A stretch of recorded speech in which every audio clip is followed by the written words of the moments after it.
Morning, everyone. Good morning, and thank you for taking out of your busy schedule to join us this morning. If you can hear me, type a yes in the chat box to confirm if you can hear me. Thank you. If you can hear me, just type a yes in the chat box to confirm. All right. Please, there's someone named as Lenovo. Can you please rename yourself so that I can address you properly? Thank you. Welcome, everyone. We are happy and excited to have you. We are just going to wait for a few minutes before we start properly. I believe that some people are still trying to join, so we're going to start the session fully by 11:05. Thank you so much.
Please, if you know you are not talking, kindly mute yourself so that we can have a very conducive environment while in this session. So I'm going to go ahead to mute everyone too. Thank you.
All right, so thank you so much for joining us, everyone.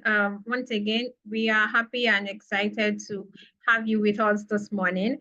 My name is Nafisat, and I work with the Scaling Academy. I lead the programs at Scaling Academy, and I would like to know everyone on this call. So because we are 20 on the call, not like I'm going to unmute everyone to talk. So I would like to know you from the chat box. So in the chat box, can you please tell me your name, your location, and your expectations for this session, right? So we want this session to be very interactive as much as we can. So put it in the chat box, tell us your name, your location, where you are dialing in from, and your expectations for this session. Like, what do you want to learn at the end of this session?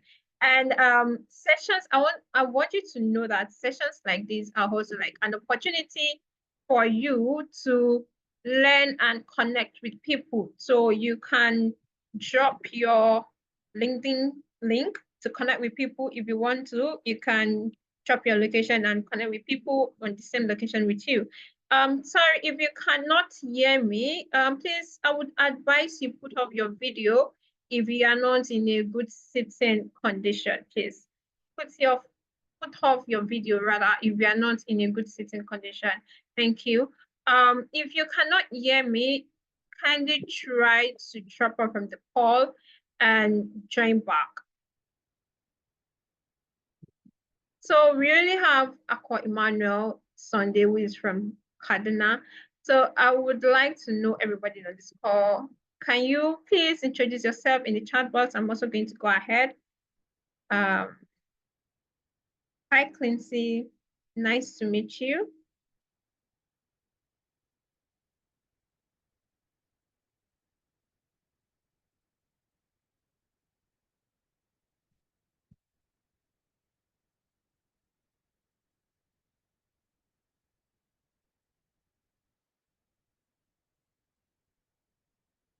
All right.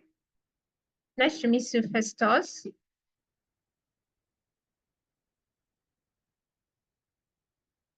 Right. So please, I would like everyone to name themselves correctly. I can see someone as Lenovo here. I wouldn't want to address you as Lenovo. I would rather like to address you as your name. So please kindly rename yourself.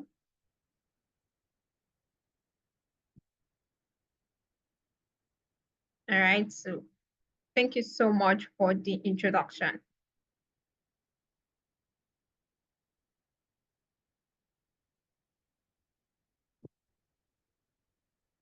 All right, while the introduction is going on in the background, I would just go ahead with the whole session.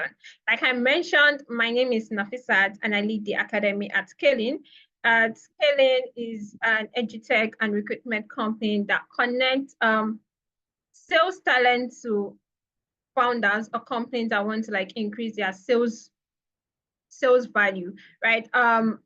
We currently have an academy that helps sales talent to learn sales and have a great mentorship and guidance in their sales career. So in this session, we are going to be teaching and learning about how to get international role as a salesperson from Nigeria. So there's always the issue of, oh, how am I going to get my first sales job? And there's also an issue of what are the things that I need to do before I get my international role as a salesperson. And our guest today is someone that has gone through the process or that used to be in our current situation, but I now moved to the stage whereby she has an international role and she got an international right from Nigeria. So I'll be introducing her, then we'll be having a session on where I'll be asking her questions about her career moves and how she ended up getting a first role. Can anybody hear me, just to be sure if you can hear me? Some people can say they can hear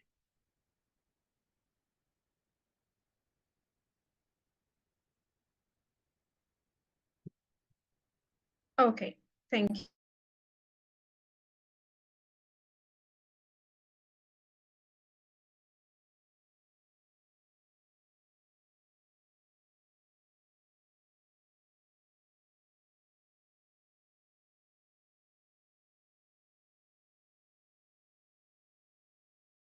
Oh, my check is stuck. Are you here?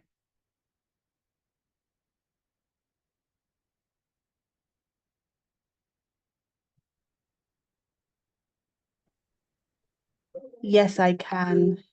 All right. So our guest for today is Esther John. Esther is an international sales professional. She started her career right here in Nigeria, but currently work with a top company in the US and in the UK. And she has been very, very she has actually went through the whole process of starting her career in Nigeria, then fighting the old sales struggles in Nigeria, then moving to the UK for the same sales role, right? So it has her journey has been very, very inspiring. So I'm just going to hand over to her to share a bit of herself. And also I'll be asking her questions on how she was able to like navigate her career as someone that does sales in Nigeria and now does international sales, right? So from here, you like before I hand over to her, I would like everyone on this call to be very attentive, right? If you have questions, just use the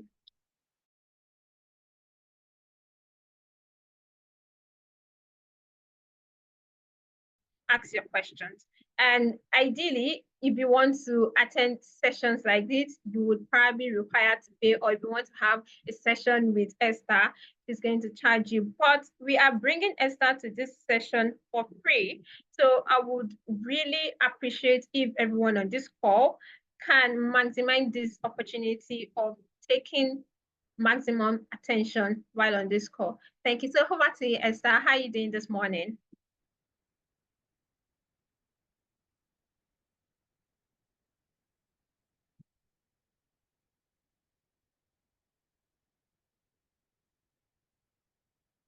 Oh, sorry. I'm just going to make you the let me make you the host.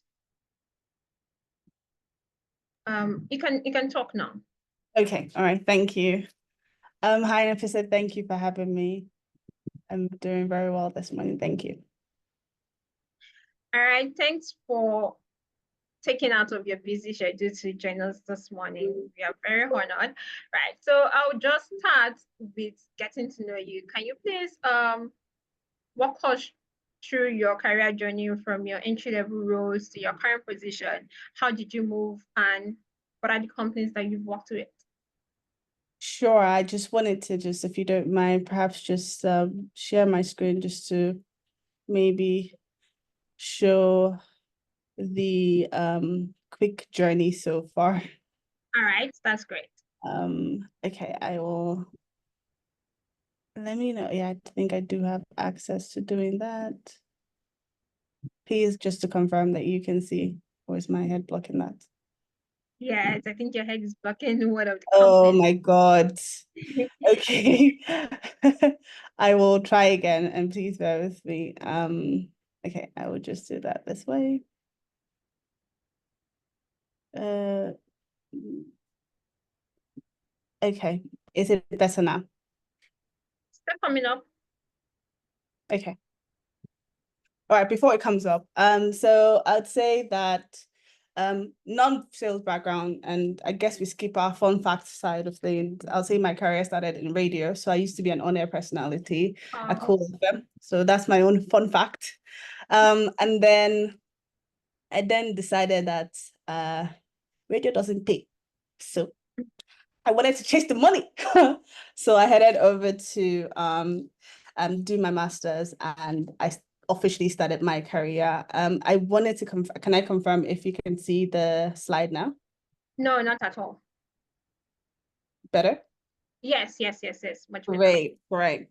So while doing my master's, I of course took my transferable skills from being in radio, having to do a little bit of hyping, which is also like sales, and then transferred that into applying for a role at a company called Eden Springs with a water and cooler company. And that's when I did my field sales role. And then moved on to Vodafone, which is a telco company.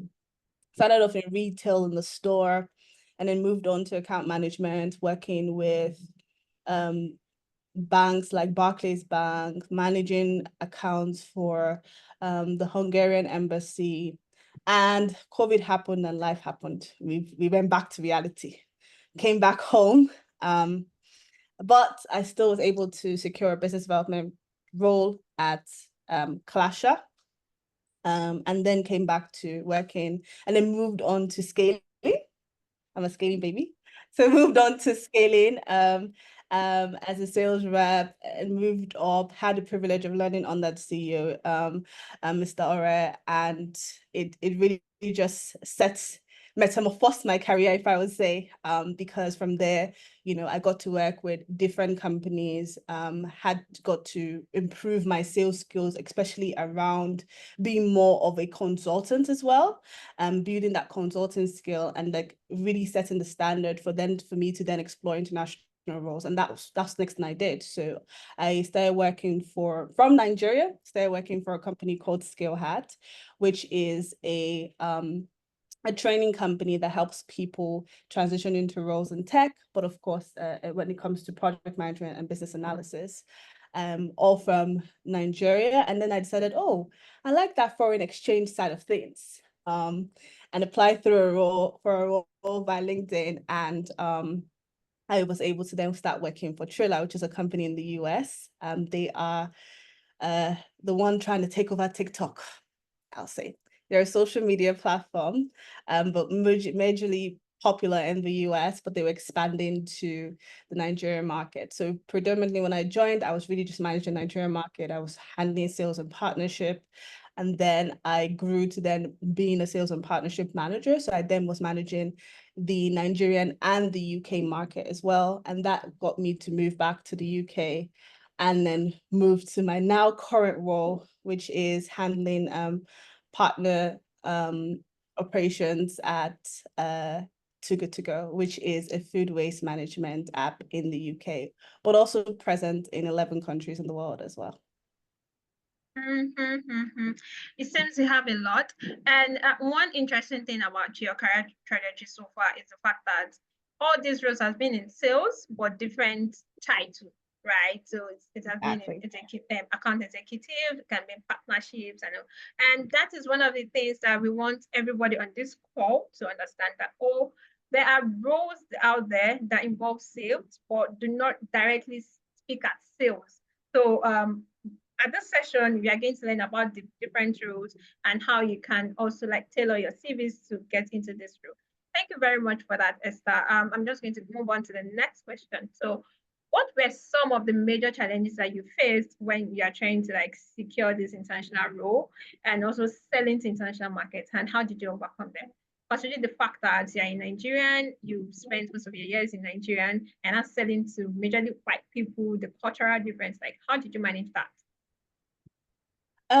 It's doing a lot of research. It was quite a challenge, and I would say still will always be a challenge. That is the cultural barriers, how we communicate in Nigeria is completely different in terms of how people communicate in the UK, for example, or in the US or in Asia. I can say it's as little things as, here there's the whole ma, sa, everyone, and there it's fine. I would say John, I would say Caleb, I would go straight to the point with conversation. So it's the major challenge was the cultural barrier, the communication styles. Overcoming that was doing lots of market research and being open to adapting to the multiple communication styles that they were. It was also making sure that I find ways to build strong relationship and consistent follow-ups. But it's continuous learning, because the beauty about sales is that it's always something new. Always something new, and you have to stay informed to also be appealing, or you need every single information that you need to be a communication opener as much as possible. So it's staying up to date with industry trend.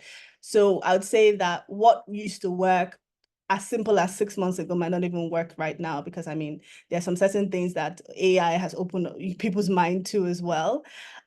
So it's just making sure that you're on top of it, and as fast as possible, you're able to learn and you're open to learning. So the challenge was, like I said, the cultural barrier and the communication styles, and of course geographic location, which could play. If you're applying for a job in the US, you have to take into consideration the 5, 6, 7, sometimes 8 hours time difference. And how am I going to be able to convince somebody that I am fine waking up at 12 a.m.?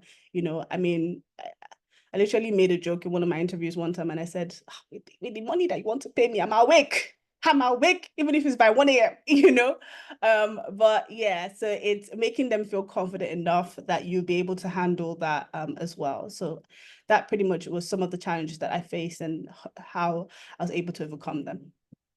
All right, thank you. And I also think it all boils down to how bad you want it, right? So if you really, really want it, you definitely have to like be open-minded and also like find a way to overcome these challenges. So talking about the mindset, right? So in your experience, what does it take to develop a truly world-class sales mindset, especially for an international role?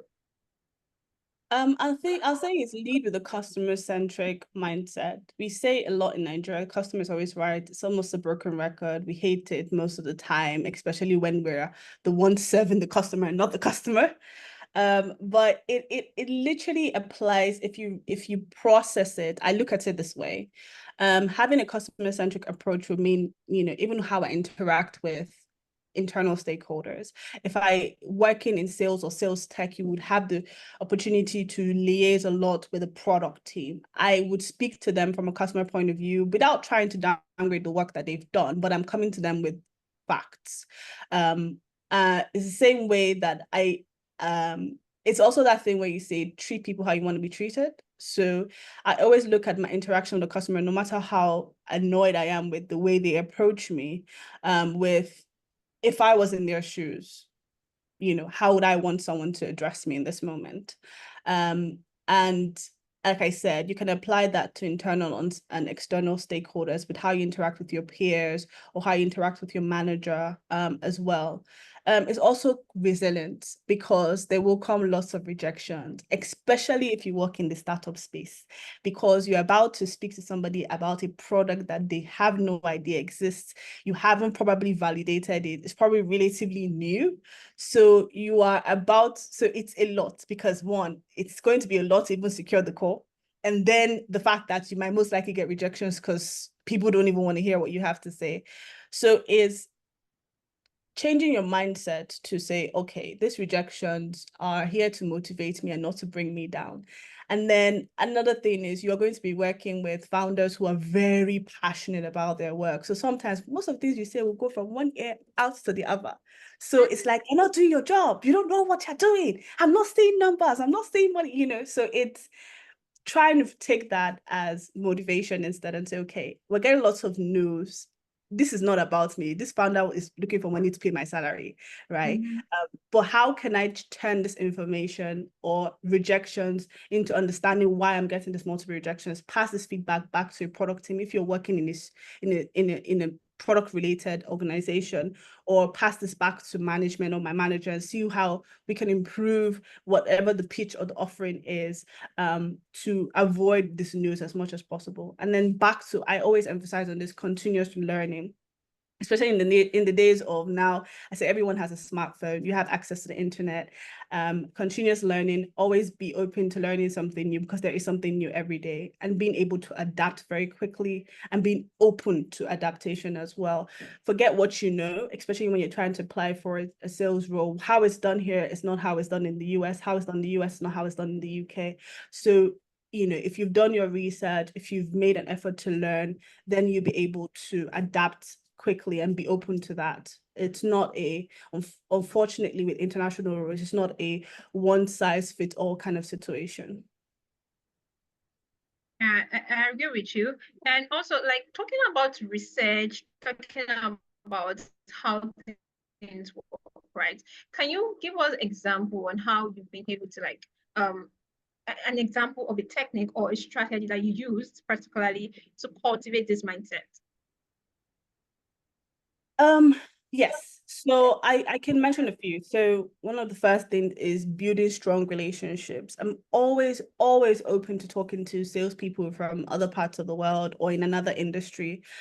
Because like I said, as much as we're all salespeople, things are done differently. How you sell a product is different from how you sell a service. And there are different types of products. There are digital products, there are physical products. Also, when it comes to industry, the way an FMCG person will sell is different from the way, I will sell working in fintech. So it's taking into consideration and making sure that you're building relationships, understanding your customer needs, personalizing your interactions as well because of what you know about that industry. And then effective communication.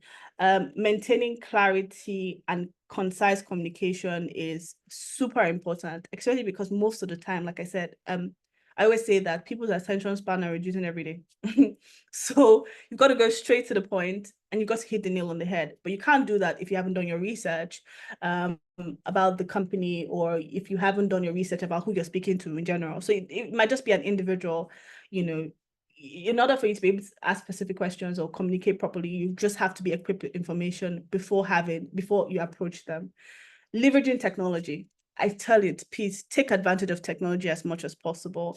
Especially now, like I said, with AI, it just makes life much more easier. I don't think I would use that as a competition. I would use that as something that will empower myself. So whether that is, a CRM system, even now you can do basic data analysis with an AI, just to gain insights about a topic very quickly. And then also setting goals.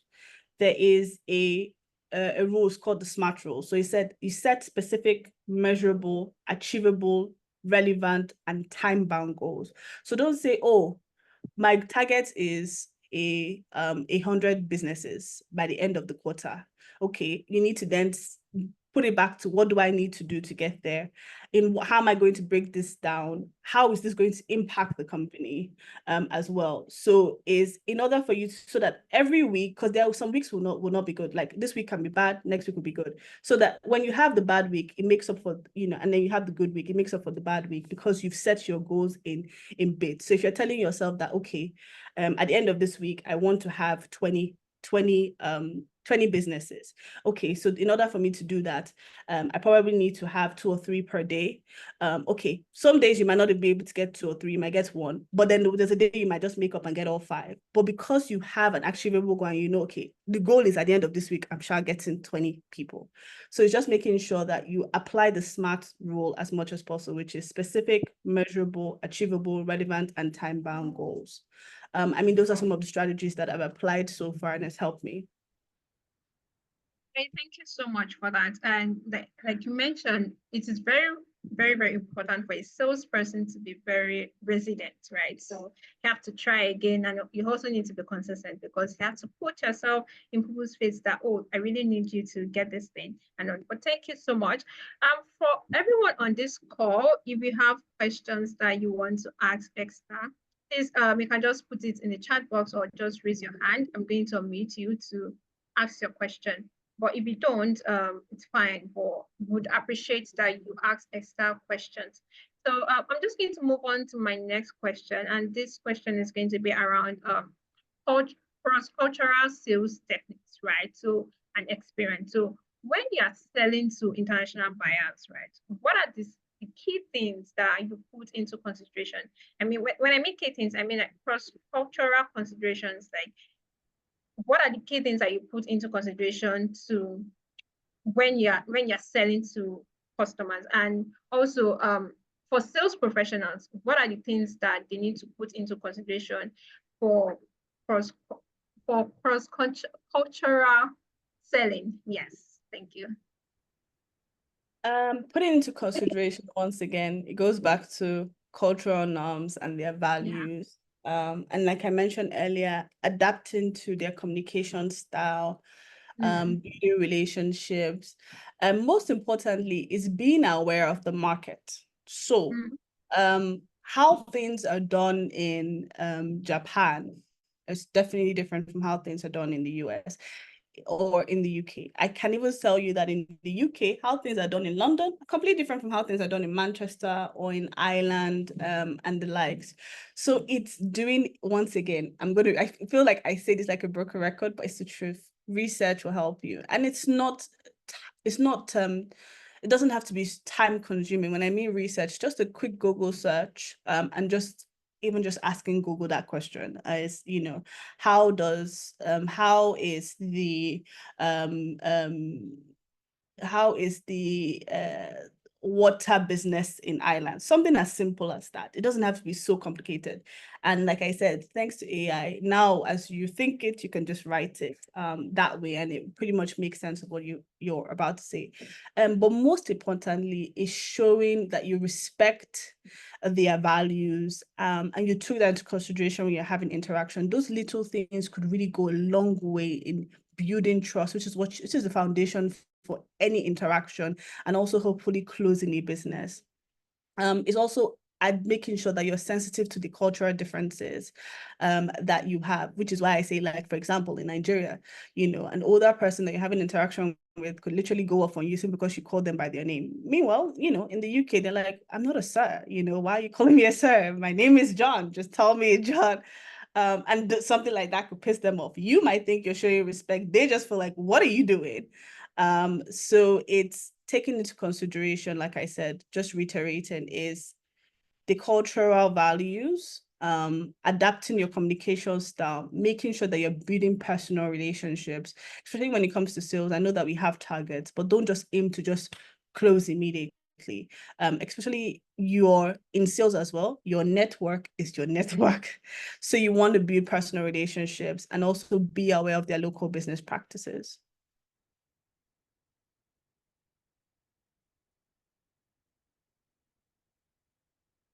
I'm sorry, Nafisa, I don't know if it's just me, but I can't hear you. Oh, sorry, I was muted. I didn't know that was muted. Yeah, thank you so much for that. I would just I know that you mentioned it, but then at that, do you have like some examples, right? Aside the one you mentioned, do you have like other examples that ways that people can adapt this approach of accumulating or accommodating difference in cultural norms? Okay, top of my head, I can think of one. So in my current role, I speak with managers at businesses like Audi, Tesco, which are big grocery brands here in the UK. And you're speaking to these people during their working hours. Most of them don't have your time because they have 1,001 things to do. Also, they have probably been awake since 6 a.m. and might not be leaving that store till 12 a.m. or 11 p.m. when the store closes. So you've got to be fast, straight to the points, because some of them are also doubling as working in the store. So they might have customers to attend to. So here, adapting to that, in Nigeria, you might want to be a relationship. Oh, how was your day? How was this? So that they don't have that time. So adapting to that is making sure that I'm direct and clear with what I want to say.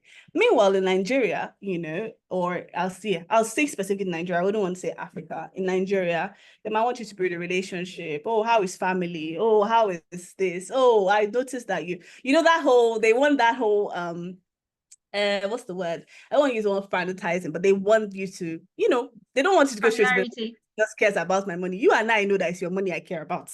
But Yes. I'm not gonna come straight to the point. I will beat around the bush, right? And Yeah. they like that. They want you to butter them up as much as possible.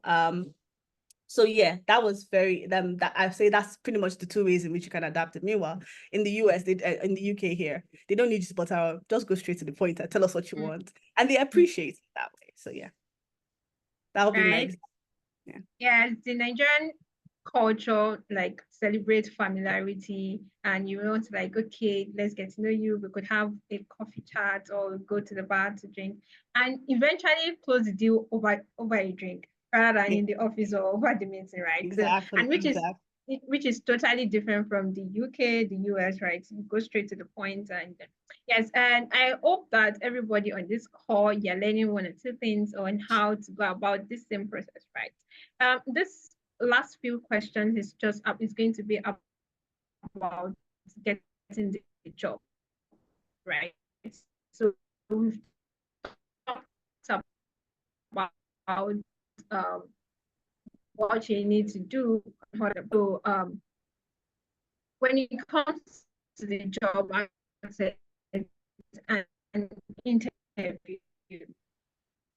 So we if you enter an national, of course, the impressions can do to make strong impression during these interviews, and how can candidates best prepare to navigate these challenges of virtual interview? Okay, to answer the first part of the question is, of course, preparation. Professional, just make sure that, like I said, you've done your research, especially around the role. I would say that Ore is here, and I'm sure that he can tell you multiple times where we've had an opportunity to get on a call with a candidate and they have no idea what role that they applied for. And it happens, it's very understandable because you're on LinkedIn, you're using that easy apply. And anyone that sends you an interview invite, you're accepting it like that. And you don't even know what role you applied for, but you applied for a role and you got an interview and you're here. So please don't make that mistake because it can be really annoying. And most of the time, I'm sure the interviewer or the recruiter has probably, the minute they realize you don't even understand what role you're speaking to them about, it's a turn off. So do your research about the company, do your research about the role. And like we said earlier, like you mentioned, Nafisa, in the beginning, there are different types of role. And sometimes even businesses make a mistake. You can see a business development manager and you realize that what you're really doing is an SDR role. You can see an SDR and what you are doing is a business development manager role. You can see business development manager, what you're doing is account management. You can see account management, but what you're doing is partnerships. So it's actually doing your research and really looking at what they've written there. Unfortunately, sometimes it can be misleading because even sometimes they might not actually put what they want, but find out from doing a research about the company will help you understand. Also, make sure that you're coming into a meeting and you're testing all your technical activities or your technical equipment. I always say do it a day before so that all the enemies that want to work against you and all the forces that want to work against you, they should start showing themselves a day before. And then make sure you also do that a few minutes before you join your call. It is great etiquette to just not be on that call, on the exact time. If you can even be there 5 minutes before, it just shows that you respect people's time and you've tested everything else. Make sure that you have plan A and B, just in case your laptop messes you up. Maybe have a backup laptop as well. And then also make sure you're in a professional environment. I wouldn't ideally say, if now with technology you can blur the background, so you can create a background yourself, but don't be in a place that is noisy. Make sure it's quiet. Engagement, maintain eye contact as much as possible with the camera. I know sometimes we can be reading through notes, but just make sure that you go back and forth. Use clear, concise communication. I cannot overemphasize on that. And then make sure that they know you. So also, because of you're using technology, they can't see you, they can't see your body language. So you have to actually move to show that, okay, this person's actually listening to me and, they actually understand what I've asked them or what I'm saying. And then to answer the second part of that question is, I already addressed understanding the role, which is one is very, very, very important in terms of reading through the job description. But one thing I really wanted to mention is a technique in terms of answering questions. So it's called the STAR technique. And it's really, when you're answering questions, especially when people tell me about yourself, I always tell candidates that the company doesn't really care about you. That's not what that question is about. They don't want to know that you went to primary school, what primary school you went to. They don't even need to know about your secondary school. They don't need to do that, except if maybe you did some research and you found out that, you and maybe the manager went to the same secondary school and you want to mention that just to be able to build relationship. Yeah, but if it's not relevant to the person, please don't mention it. So I would say that when you're talking about when you're answering something as simple as tell me about yourself, which is the first question that comes up, is making sure that you're keeping that short and precise and is tailored to showing how you've added value in every single role that you've been at. And that mention roles that are relevant to the job. So I've had other roles that are outside sales, especially because I also consult. But if I'm interviewing for a sales role, I wouldn't mention things that are not relevant. Like I wouldn't mention my radio background or my media background because it might not be relevant to the role that I am applying for. So they're not asking you to pretty much walk them through, especially if you have 10 years work experience. No, it's really say, tell us about yourself, but what they don't add is in relation to what you're applying for. So talk about your achievement. So he's saying, what was the situation when you joined the company? What were you tasked to do? What are the activities you did and what were the results? But you're just saying it in quick things. So I can say that, okay, when I joined Eden Springs, my task was to, pretty much in the first 3 months, I was supposed to onboard 100 businesses. I pretty much did that by interacting with, I quickly identified that, there was a whole gap in filling up the African Caribbean markets who, had pretty much used water coolers back in their home country. So that was pretty much my target. Within 3 months, I was able to onboard 150 businesses. It was quite an amazing experience. Adding about £10,000 to the company in terms of revenue, and that continues for most of them retained after my 1 year there. We're able to keep 50% of those businesses as well. And then I move on to my next career. I talk about Vodafone, and so keeping it into 1 minute as much as possible, but still highlighting very quickly what was the goal when you joined the company, what did you do, and what were the results with regards to the impact to the company. So like I said, the STAR technique: situation, task, action, and result. And then I think for me is also showcasing your skills. Like I mentioned earlier, make sure that when you're mentioning an achievement, it's a quantifiable metric. So don't just tell me, oh, I onboarded businesses. Okay, it could be anything: 1 business, 2 businesses.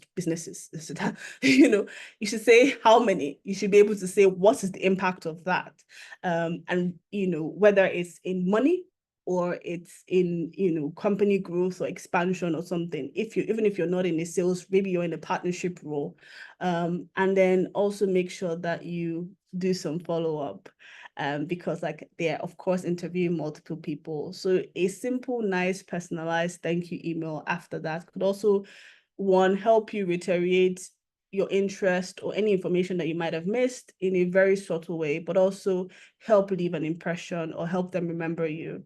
I think that pretty much answers or addresses most of the things I would do or I have done in the past to secure most of my international roles while in Nigeria. Still apply them today, even in, if I was applying for a different role as well. Right. Thank you so much. Thank you for your feedbacks and your input. Before I move on to the next thing, I would like to know if there's anyone on this call that have 1 or 2 questions for Esther, or any questions regarding the things that we've been talking about since the beginning of this session. Does anybody have questions?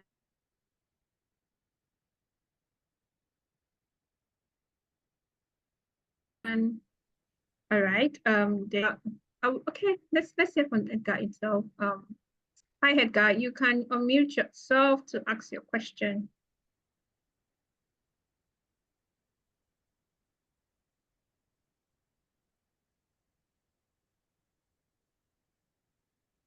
Hi, Edgar. I already unmuted you. Can you talk?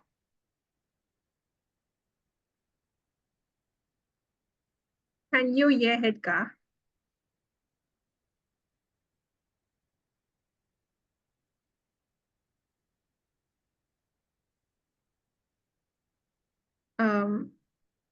Is Edgar saying anything? Just to be sure it's my network. Okay. Okay, there's Soprochuku. I'm sorry if I pronounced the name wrong. Okay. Hi, Soprochuku. Can you hear me? I think Edgar typed his message in the chat section. Okay. Oh, I wanted him to unmute just so we could hear him. Well, I would go first. I would read this question, then I would all right. So I'll read the question, then unmute Benjamin and Sopochuku to ask the questions. So I think the first person here is James. Oh, is it possible for James, right? I'm reading for James, right? Is it possible for me to champion sales and partnership for an e-commerce company in UK from Nigeria? Yes, it's absolutely possible. It is absolutely possible. And I say that because it really just depends on what kind of product they're selling by this e-commerce platform.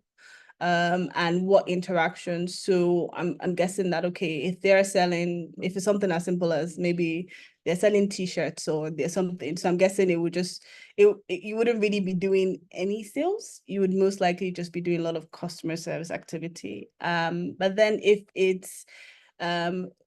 I give an example to maybe a skill hat, for example, where you had to jump on a call, speak to a client.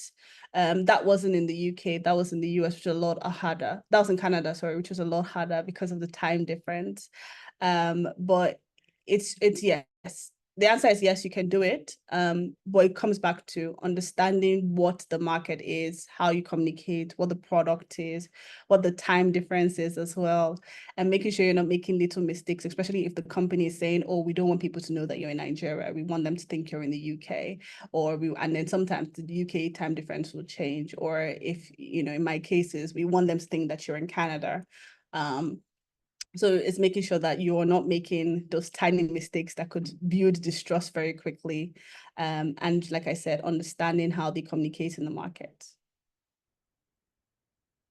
And research, like you've been talking about research is also going to be very relevant at this point too, right?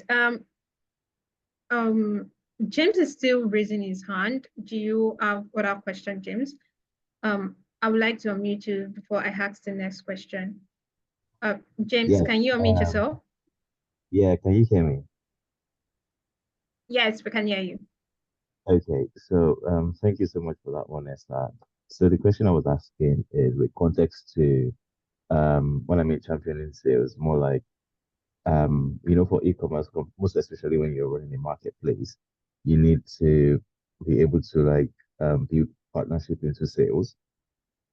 To get what I mean? So is it possible for you to champion sales and partnership, speak to vendors to come on the marketplace platform and, try to follow up with them, make sure they understand the company's offerings and then are willing to come on board? Is it possible for me to champion such things from Nigeria?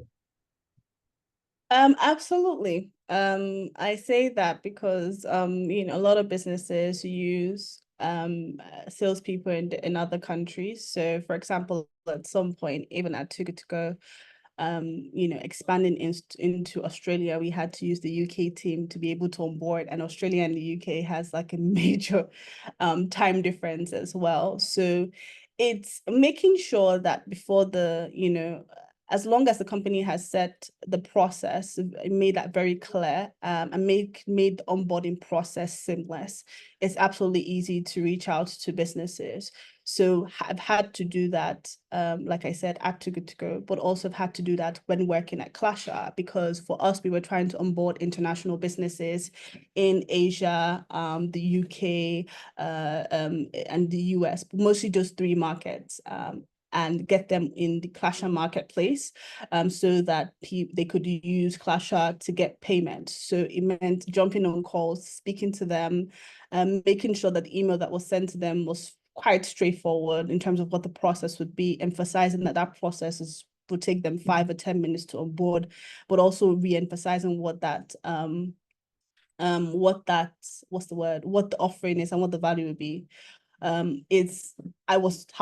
I need to emphasize the fact that we were equipped with, tools. So we had a CRM setup. So, some things were a little bit automated for the fulfilling the gaps when it comes to time difference. We also had a good sales manager as well, who had already had things set in place when it comes to information around what the value would be to each market, how they operate their business. So it comes back to the research, so applying that research to our pitch. So yeah, that pretty much got us. And in Clasher, I mean, before I left, we were able to, onboard at least a good 70 businesses. And we're talking of, businesses that are looking to do foreign exchange transactions. So, you can imagine how long that process was. And they were in those three markets, which is the UK, the US, and China. So yes, you can absolutely do that as long as you're equipped as a salesperson with the tools that you need, or you can actually ask for that to show that you understand what would be required of the role. I hope that answers your question, James.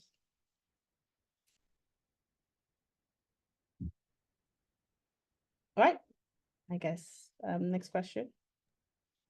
Yeah, thank you for that. So this question is from Nanret. Can you hear me? Yes, I can hear you. Oh, I wait, Hester, can you hear me? yes, I All can hear right, you. okay. So Nanret is asking, what do you think one can do to position themselves for international role? Are there any skills that we can have to be on par with sales, sales rep abroad? And the second question is, from your experience, what selling points have you used to get another meeting or further clarifications with client? So for the first one, before you answer that, the things that you can do to position yourself, I think you're on the right path. For you attending this session at scaling, you are almost there. We have a sales development representative um, program, an academy rather, where we are going to teach you all the things you need to know and how all the things you need to know to get your international sales role and how to also be on the same par with international sales reps, right? So stay tuned to the end of this session. We're going to talk more about it. And Esther herself has also went through this process. So you should know that you are in the midst of good and qualified sales professionals. But then I would like Esther to answer the questions again. So what do you think one can do to position themselves for international role? And from your experience, and what are the selling points that you use to get another meeting or further interactions with a client? So to answer question one was just agreeing with Nefa said, was literally going through the trainings, and the scaling was one of the training that I went through while also working for scaling, and then of course being privileged to then learn that or get that on the ORES training as well, is also making sure that you continuously find ways to improve your skills, constant learning, because like I said, every day there's something new. There's something new. I feel like every time I interact with a salesperson, I'm just mind blown, like that makes absolute sense. Why didn't I think about that? And just in terms of improving your skills is how fast you're able to adapt very quickly, and your active listening skills, because what your pitch might already be answered, or you might pretty much have an answer to your pitch by just listening to what your client or your customer is saying in the conversation while you're on the call. I can say this because I remember being on a call and I was trying to pitch a particular product, only for me to realize that the problem that this person had was a lot bigger, and I actually had a solution for that, but I wasn't pitching that solution. So I switched automatically to what I knew would add value without wasting time, which is pretty much practicing the active listening side of things. And I was able to close that deal. So it's active listening, especially with your skills, and continuously improving your knowledge when it comes to sales. And then in terms of the question, second one, what selling points have you used to get another meeting for further interaction with a client? It would be nice to get what the context is, but while I'm on the call in the first meeting, I will actually tell you when I'm going to reach out to you. So wrapping up a meeting, I'm like, okay, so this is what we discussed. We said that we're going to maybe onboard 20 stores. I'm using Too Good To Go as an example. Each store is going to be selling maybe 10 bags per day. So what we're going to do is I'm going to call you back but you want to have a conversation with your head of sustainability. Okay, so I'll give you a call back on Friday at 12 p.m.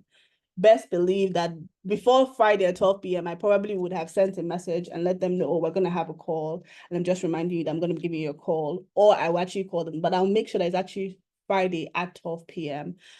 So that they're able to commit to it. So I don't always leave. There's something called, I don't always leave it open-ended. I just make sure that I know what the next step is, and it's very clear. It also helps when I'm reporting to my manager, for example. I can say, oh yeah, I had the conversation, this is to close, this is when I'm going to reach out to them as well. So making sure that that's very clear with next further interactions, and just never get tired of it. I know that people will keep posting you, but just never get tired of making sure that you know what the next step is. I hope that answers your question.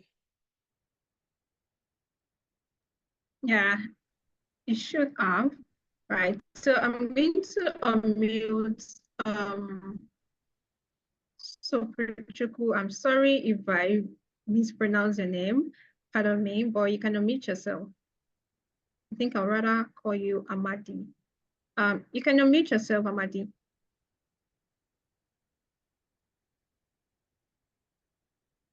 Is he here? Okay. All right. Oh, Can you okay. hear me? Can you hear me? Yes, we Okay. can Okay. hear you Hi now. everyone. Yeah, hi everyone. Yes, Hi. yes, yes, yes. Okay. Okay, I'm Sabrishku Laurel Amadi. I'm actually from a retail FMCG background. So over the years, I have over almost 10 years of experience in sales. So I'm trying to ask, how can one, first of all, even though she has talked on it, but she didn't really talk about FMCG sales. So I'm kind of particular about FMCG sales and a little bit of business development. So for us in Nigeria here, so is there any go-to platform where we can get opportunities? That's number one. Then secondly, how can we better position ourselves by maybe upskilling, you understand, to land such international roles, either remotely or moving over to the country? Thank you. That's my question. Mm. All right. I would answer that question before Esther do that, right? So like I mentioned earlier, before the end of the session, we're going to talk about the Scaling Academy, the Sales Academy. So we have curriculum that also covered sales in FMCG and also sales in tech space, right? And you could also think that the FMCG, you've had experience in the FMCG, but there might be better opportunity for you in the tech skills that you can even like transition into. Or if you still do not want to transition, there are a lot of opportunities for you in the FMCG, and there are ways that you can use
Hello?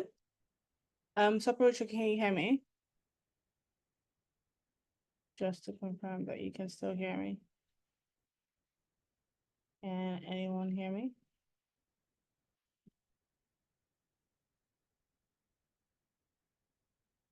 Oh, okay, great. Okay, so I'm just going to answer your question while she's back. I just think she's just had some network issues. So, yes, for FMCG, it can be quite challenging, I understand. But like she said, even working with scaling is just it really helps a lot of FMCG people transition into that role. It My first understanding will be, are you trying to look for FMCG roles internationally? Is that your question, just to confirm? Or are you trying to say, I want to transition into, working for a different company, just not under an FMCG role? Or want to go up in an FMCG company? If you could just, let me just check the chat section.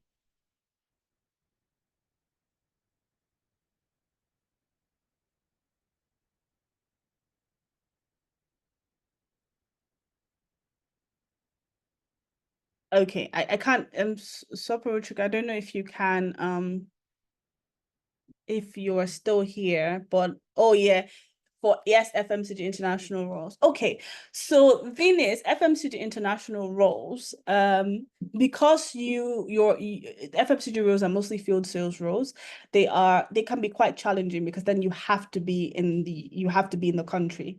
So if you're looking for you can't do a remote field sales role. But then again, there are other roles within an FMCG company that you can do. Maybe it could be account management, retaining an account. So it could be simple, it could be as simple as retention.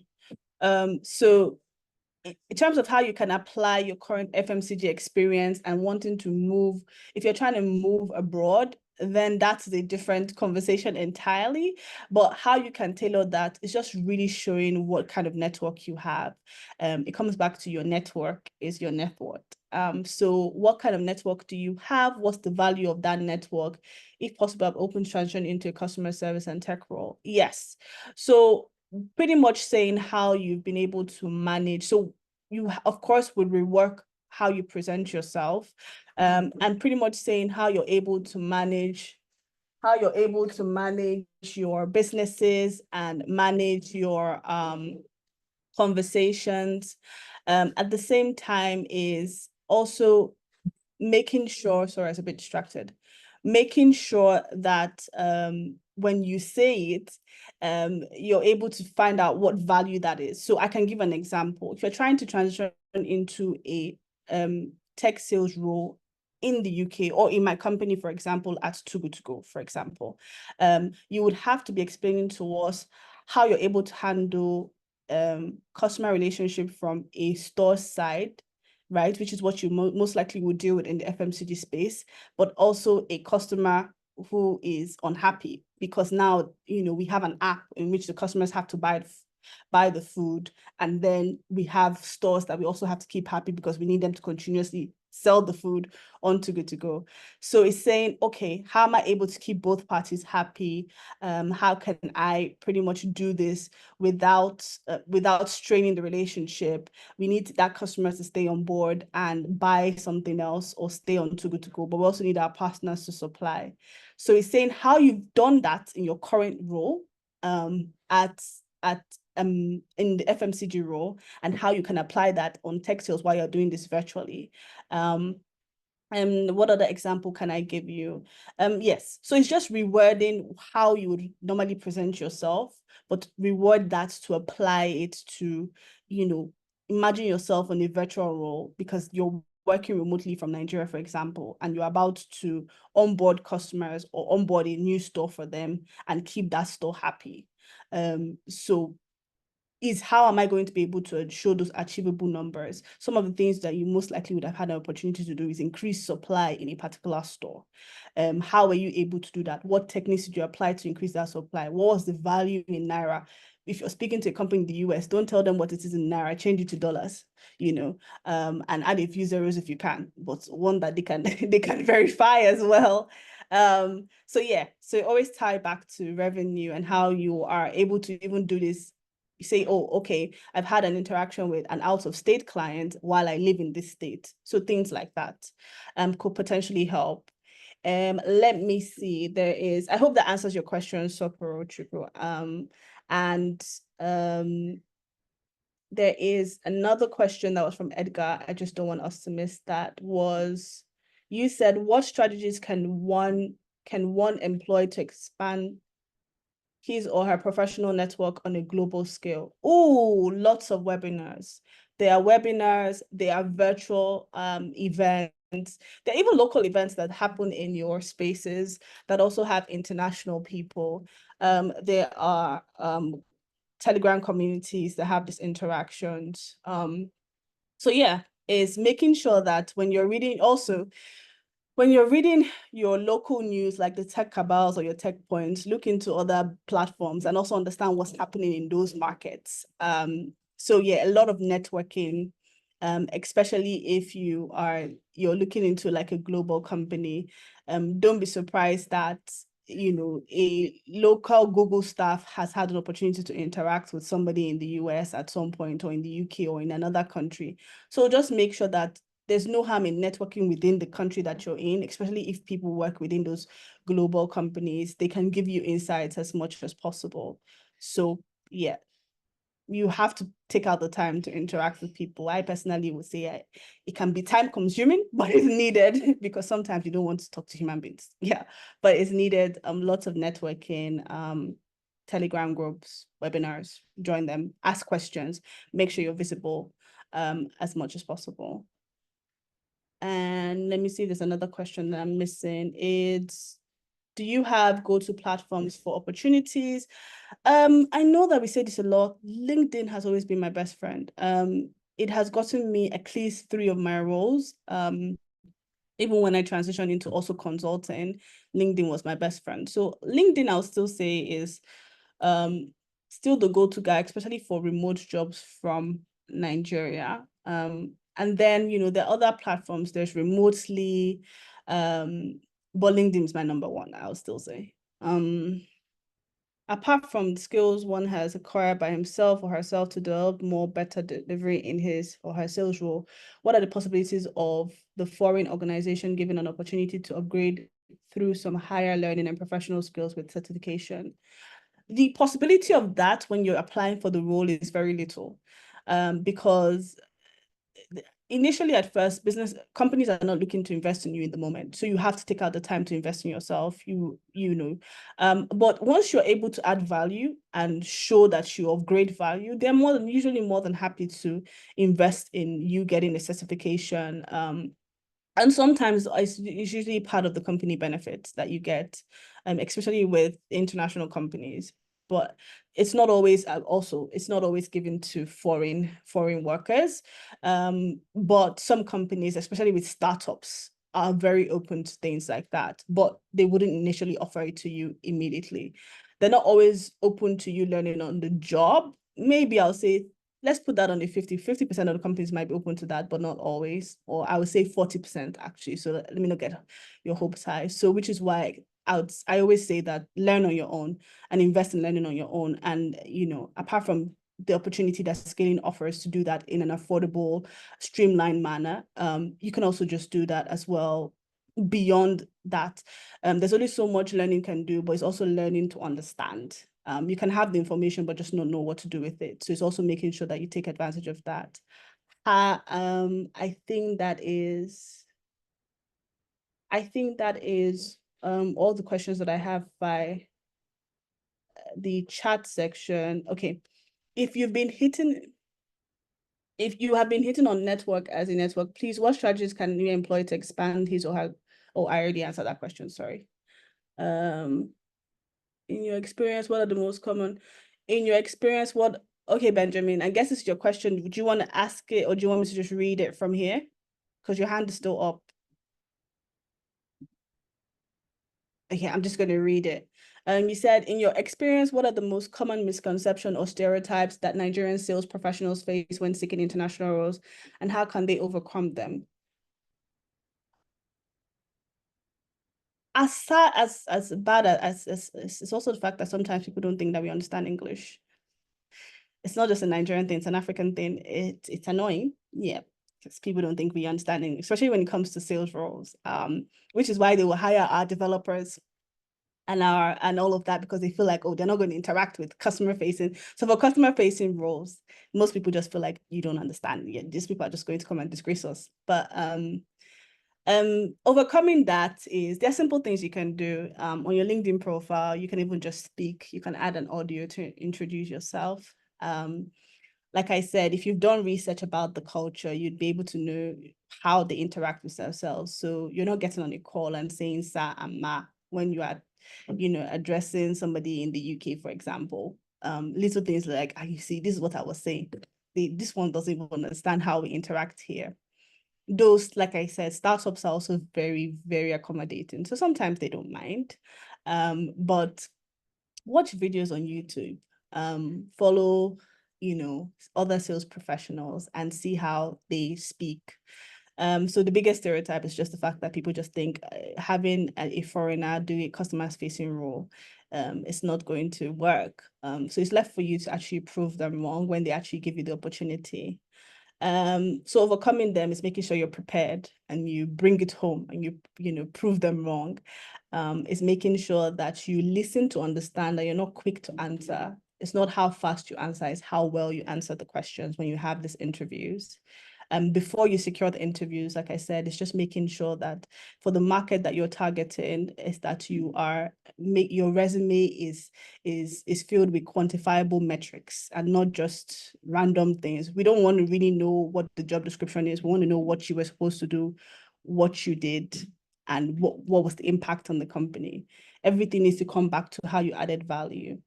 So pretty much that's how you can overcome that. One, the first part is to secure the interview by doing that to how you present your resume or your interactions on social media. And when you get on the interview is what you do. Just make sure you've done your research and you understand what kind of market this person's operating in and what will be important to them. I have a 10-year sales experience in fintech, payment, banking, and software. Please, how do I land international sales job? That's really great. I mean, of course, first thing is take your training, take advantage of the training that Scaling has to offer, because they have had, a vast experience dealing with lots of fintechs home and abroad. And then next thing would be, of course, making sure that you adapt what you're about to learn and optimize your 10 years experience in fintech here. The great thing is quite similar. It's just a different market. So fintech is also different in different organizations, different markets, how it will operate in the US, especially with regards to how their payments are done. It's much more difficult than it probably be in the US and the UK. So you could also say, oh, I have dealt with a difficult terrain like Nigeria, so I should be able to understand some certain things. So it's applying that, but like I said, tailoring it back to the market. But first thing is first is make sure that you have the skills and the knowledge to do so. And then the next question is, some international employers might perceive Nigerian sales professionals have expertise only in local markets, lacking the skills and knowledge to navigate global markets. Absolutely, yes. That's why I would always say that be open to entry-level roles. Because to be fair, they are right. What we might have experienced here might not always be applied. So in that case, be open to entry-level roles. The great thing about the international markets is that the amount of growth that you can experience very quickly. And I can say that because, for example, at Too Good To Go, I started with sales and then moved on to operations analyst in terms of interacting with the stores. And all of this happened in less than 6 months.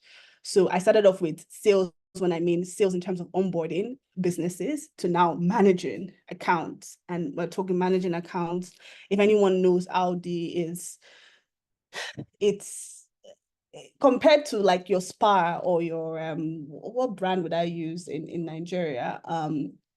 It's a massive brand and it's a global brand, and I manage a global account. So, and that happened in 6 months. So don't be afraid of entry-level roles, especially always put your eyes on the foreign exchange first. Use that to gain the experience that you need, and then use that to scale. So because sometimes they are right about most of the time lacking the local market knowledge. So use that to fill in the gap if they're open to you starting from the bottom. Never be afraid to start from the bottom, because you can go up very quickly.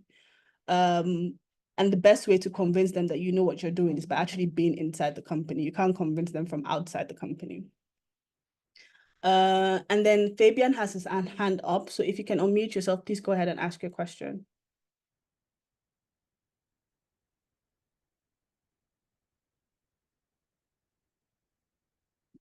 Fabian, can you unmute yourself?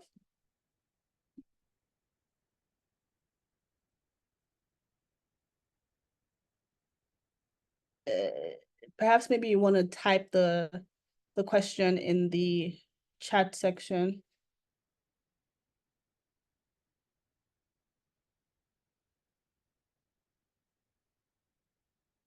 Okay, so I guess that would be all.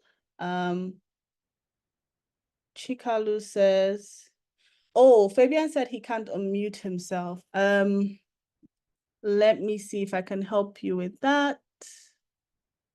I am not sure how to. I'm not the host, so this is a bit of a challenge. Okay, Fabian, is it possible for you to just type the question here? It's just a bit of a challenge, just not able to unmute you. Please bear with us. Or let me see if I could do that here.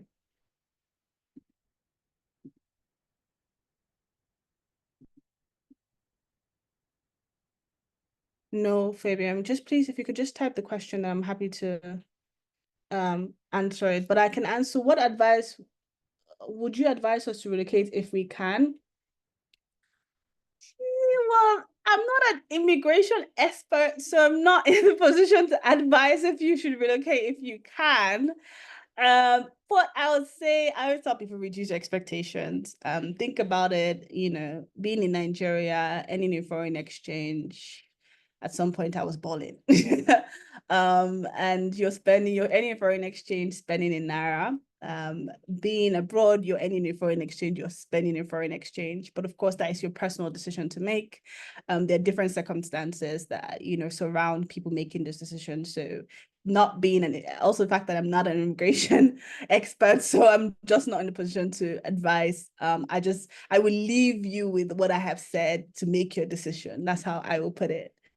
I will just wait for the final question. Yes, there is no question. Oh, there's no question. Okay, all right. Back to you, Nafisa, then. Yes, thank you so much, Esther. This session has been very, very, very, very educative, right? I didn't know that we are going to spend this so much time, and I can see a lot of questions that people are more interested, and people will now have like more clarity about their sales route, right? So I'm just going to go ahead to talk about the Scaling Academy, what you need to know about the Scaling Academy, and how you can join the scaling community to join the Scaling Academy. I'm sorry, I won't put on my video because of network. So I'm just going to go ahead to present my screen. Yes, so I'm going to drop a link in the chat box, right? So the link I just dropped is the link that's going to take you to everything you need to know about the Scaling Academy. I'm just going to share my screen a bit.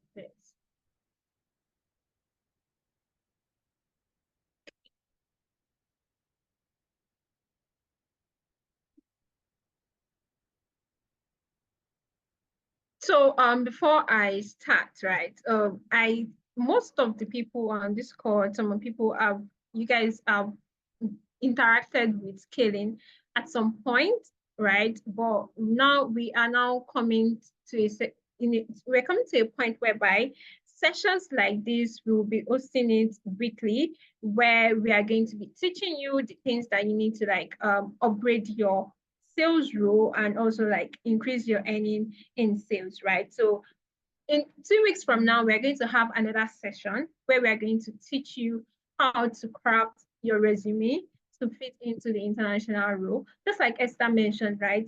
You need to research about the company, the country, and the culture of the company that you are looking to apply to. A Canadian CV is generally different from the Nigerian CV style, right? So you cannot use your normal general CV style to apply for an international role.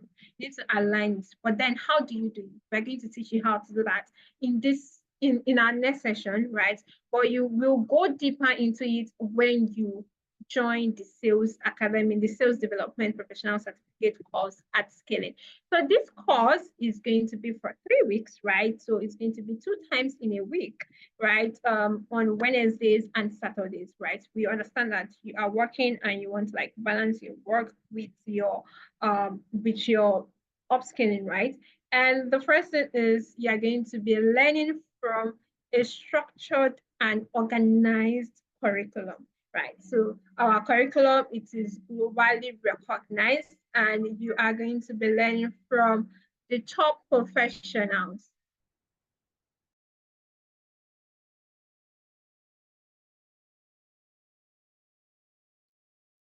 And you're going to be learning from top professionals, people that have gone through the whole process, people that have had their own careers, people that are currently that were in Nigeria and were able to like get their international role right from Nigeria, and then relocated to the company, to the country that they are currently working, right?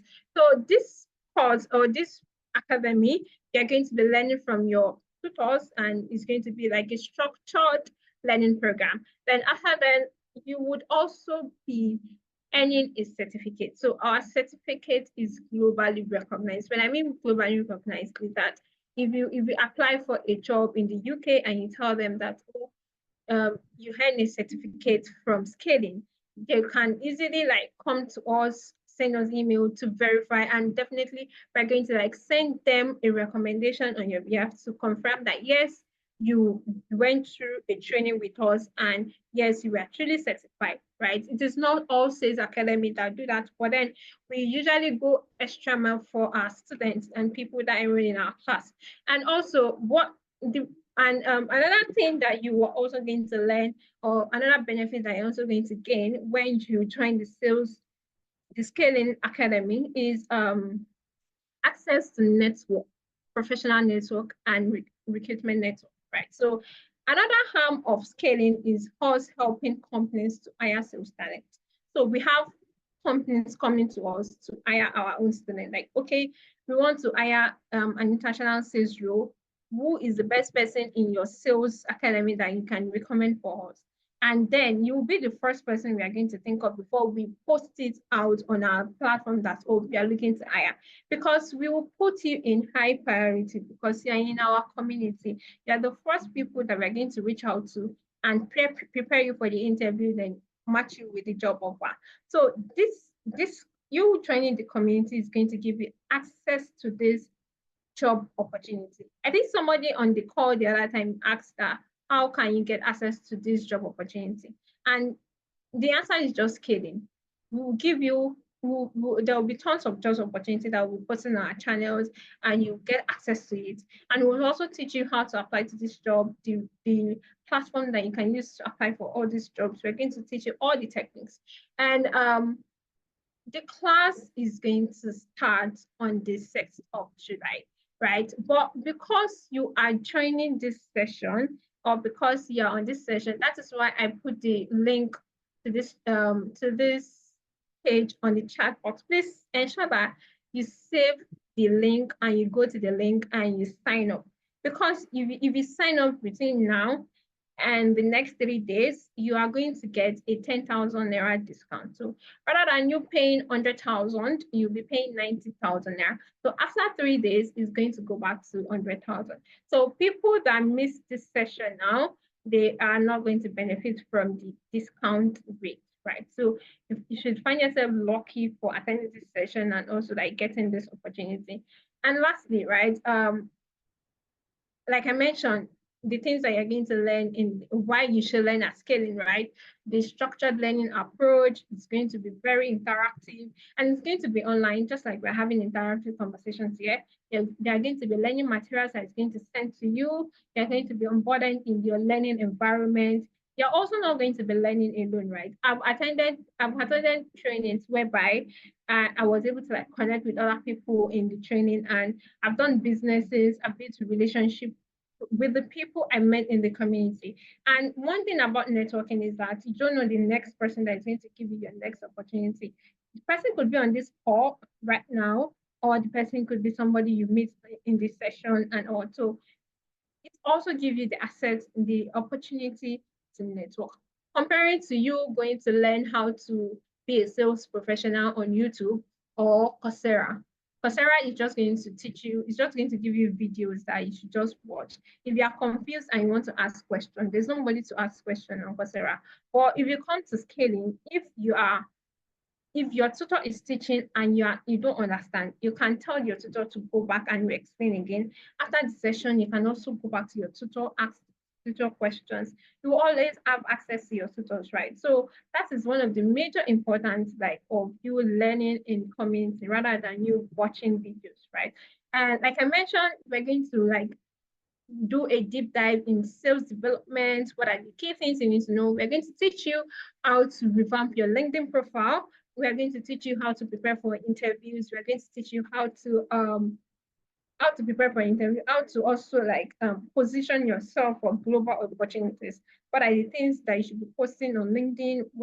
How should you communicate your style on LinkedIn, right? So these are the things that you'll be learning in the course of the training, right? So I'm putting of course, you will be sent the recording of this session. And eventually, when you join the paid class also, there'll be recording of this session. So at the end of this call, when we get the recording from Zoom, we're going to send you a link to the recording so you can watch on YouTube. And we also put in the information on how to make payments and stuff. So I'm going to put the link to this landing page again for you to say, please ensure that you have this link. Even if you're not ready to make your payments, ensure that you fill this form, right? Ensure that you fill this form and make sure that you have access, you are part of the top 15 and 50 people that are going to get access to this opportunity, because 3 days after today, we are going to go back to the actual price of 100,000 rather than 90,000. Does anybody have further questions before I end the session? Questions.